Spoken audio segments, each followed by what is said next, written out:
ఇటీవల హైదరాబాద్ పోలీసుల ఆధ్వర్యంలో సైబర్ ముఠాను పట్టుకున్నారు. వారంతా కూడా సినిమాలను పైరసీ చేస్తూ వివిధ సైట్లకు అమ్ముకుంటున్నారని పోలీసులు ప్రకటించారు.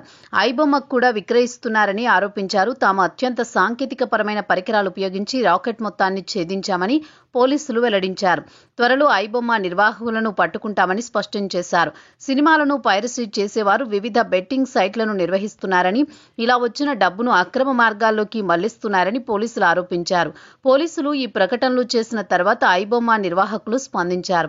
కీలక ప్రెస్ నోట్ విడుదల చేశారు. ఐబొమ్మ మీద మీరు ఫోకస్ చేశారు, మేము ఎక్కడ ఫోకస్ చేయాలో అక్కడ చేస్తాం. డిస్ట్రిబ్యూటర్స్ కి ప్రింట్ అమ్మిన తర్వాత మీరేమీ పట్టనట్టు కెమెరా ప్రింట్స్ తీసిన వాళ్ల మీద కాకుండా మీ ఓటీటీ రెవెన్యూ కోసం ఆలోచిస్తూ మా మీద ఫోకస్ పెట్టారు. హీరోలకు అంత రెమ్యునరేషన్ అవసరమా? అది మీ కొడుకైనా ఎవరైనా.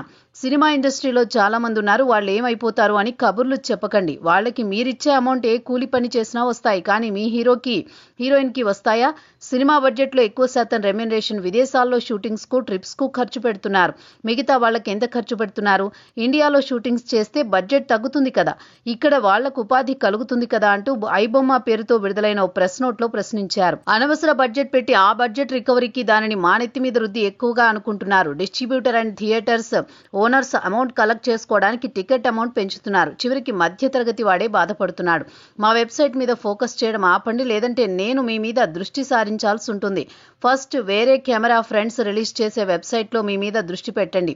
ఐబొమ్మ అనేది సిగరెట్ నుంచి ఈ సిగరెట్ కు యూజర్స్ ను మళ్లించే ప్రక్రియ. మీ యాక్షన్ కు నా రియాక్షన్ ఉంటుంది. ఈ మిడిల్లో వేరే ఏ హీరో కూడా టార్గెట్ అవ్వడం ఇష్టం లేదు. మేము స్వతహాగా వెబ్సైట్ నుంచి తొలగిస్తున్నాం. ఇప్పుడు ఇమీడియట్ డిలీట్ చేస్తే మీకు భయపడి లేదా మీరు తీయించినట్టు అవుతుంది. అందుకే ఈ పోస్ట్ చేసిన కొన్ని గంటల తర్వాత తీసివేయాలని అనుకుంటున్నాం. ఐబొమ్మ వాళ్ళు ఇండియాలో తీసివేసిన తర్వాత వాళ్ళని రిక్వెస్ట్ చేసి టెక్నాలజీ షేర్ చేయాలని కోరాం. దానికి వాళ్ళు కూడా ఒప్పుకున్నారు. ఇప్పుడు వాళ్ళకు కూడా షేర్ చేయడం లేదు. మేము ibomma.net వాళ్ళంతా మంచి వాళ్ళం కాదు. బురదలో రాయి వేయకండి, అది కూడా పెంట మీద వేయకండి. మేము ఏ దేశంలో ఉన్నా భారతదేశంలో, అందులో తెలుగు వాళ్ళ కోసమే ఆలోచిస్తాం.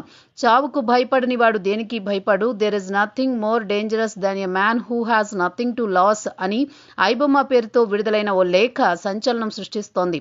ఆ లేఖలో పేర్కొన్న వివరాల ప్రకారం ఐబొమ్మకు వేరే వ్యక్తులు వీడియోలు ఇస్తున్నారని తెలుస్తోంది. కేవలం ఐబొమ్మకు వారు ఒక మాధ్యమంలాగానే వాడుకుంటున్నట్టు అర్థమవుతోంది.